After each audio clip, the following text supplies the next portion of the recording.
जय श्री राम परम प्रेम मेरे भाई बहन। मंगल को जन्मे मंगल ही करते, मंगलमय हनुमान मंगल मूर्ति श्री हनुमान जी महाराज जी की जय हो। उनकी कृपा आप सभी पर बनी रहे। तो श्री हनुमान जयंती का पावन पर्व इस बार मंगलवार को न होकर के शनिवार 11 नवंबर 2023 को प्राप्त हो रहा है। इस दिन हमें व्रत उपवास रहते हुए और पूर्णतः हनुमान जयंती का लाभ लेना चाहिए। दीपावली का उत्सव है, वैसे भी चारों तरफ आनंद ही आनंद है। ये आपके मन में संदेह अवश्य आएगा कि गुरुजी ये जो हनुमान जयंती का पर्व है ये तो चैत्र शुक्ल पूर्णिमा को मनाया जाता है, तो आप तो ये कार्तिक मास के जो है चतुर्दशी तिथि को बता रहे हैं। तो मेरे भाई बहन कल्प भेद से जो है ये अंतर आ रहा है। मोटा मोटी उसी प्रकार आप समझ सकते हैं जैसे कि आमतौर पे अक्टूबर के लास्ट वीक में जो है दीपावली प्राप्त होती है, पर इस बार अधिक मास लगने के कारण नवंबर में आ रही है। जिसको इन बातों का ज्ञात नहीं होगा वो कहेगा भैया अक्टूबर में दीपावली आती थी, इस बार नवंबर में कैसे आ गई। क्योंकि अधिक मास मल मास पुरुषोत्तम मास जिसको कहा जाता है बीच में आया था। इसी प्रकार से कल्प भेद से जो है अलग अलग समय अवतार की चर्चा हुई है, पर प्रमुख दो ही है।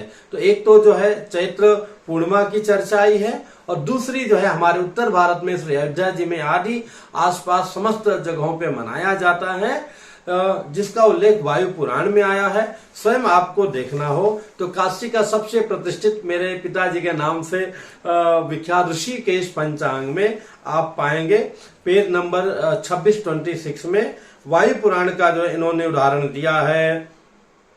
आश्विनस्याश्रिते पक्षे स्वात्यां भौमे चतुर्दशी मेष लग्ने च नागर्भ स्वयं जातो हरः शिवः।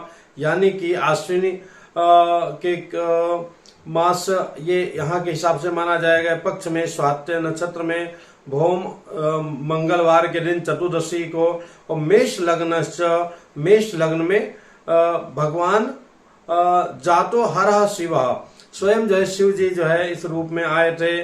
तो यहाँ पर इस प्रकार से आश्विन कृष्ण तुलार के मतलब तुला के जो है अर्घ मतलब सूर्य हो, और मेष लग्न में सायंकाले जो है चतुर्दश्याम सायंकाले जन्मोत्सव द्वितीय दिने पूजनम दर्शनम पूजनेर युक्ते। दूसरे दिन जो है दर्शन पूजन का विधान विशेष रूप से बनाया गया है। पहले दिन तपस्या करके उत्सव करने की विधा है, जैसे कि अयोध्या जी इत्यादि में हर जगह देखा जाता है। तो जो भी श्री हनुमान जी महाराज जी के भक्त हैं इस दिन को पूर्णतः विशेष लाभ के लिए बना सकते हैं, नोट कर सकते हैं। फिर प्रश्न आएगा हमें करना क्या है। तो जैसे हम रामनवमी में जन्माष्टमी में व्रत रहते हैं, ऐसे ही हमें निष्ठा नियम पूर्वक व्रत रहते हुए, क्योंकि इसमें लालच ज्यादा खाने पीने की आएगी, पूर्णतः देखा जाए तो दीपावली का पूरा उत्सव है, अच्छी बात है।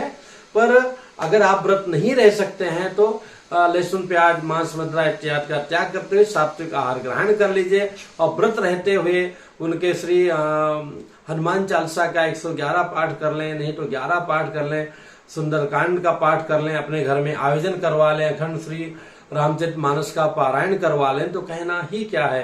तो जैसी भी आपकी स्थिति हो वैसा उसका लाभ ले सकते हैं। और सायंकाल मेष लग्न में जो है श्री हनुमान जयंती जी का उसी प्रकार से जैसे श्री रामनवमी का श्री कृष्ण जन्माष्टमी का आप आनंद लेते हैं वैसे ही आनंद उत्सव मना सकते हैं। और अगले दिन जो है प्रातः अमावस्या को पुनः जो है फिर पूजन इत्यादि करके उसके पश्चात ही हमें पारण करना चाहिए। तो ये हनुमान जी की बड़ी कृपा हम सभी पर है कि दो बार लाभ मिल सकता है। तो इस बार मैं तो यही चाहूंगा, क्योंकि वायु पुराण जो प्रत्यक्ष उन्हीं का वर्णन माना जाता है, इसलिए हमें हनुमान जयंती का पूरा लाभ लेना चाहिए। हमारे बुद्धि को, शरीर को और आचरण को निर्मल करने वाले श्री हनुमान जी के श्री चरणों में सादर प्रणाम है। और मैं चाहूंगा इस वीडियो को भी अधिक से अधिक लोगों में आप शेयर करें, ताकि लोगों को पता चले। उचित लगे तो लाइक कर दीजिएगा, और सब्सक्राइब नहीं किया तो भी कर लीजिएगा। पुनः मिलूंगा एक नई जानकारी के साथ में। जय सिया राम।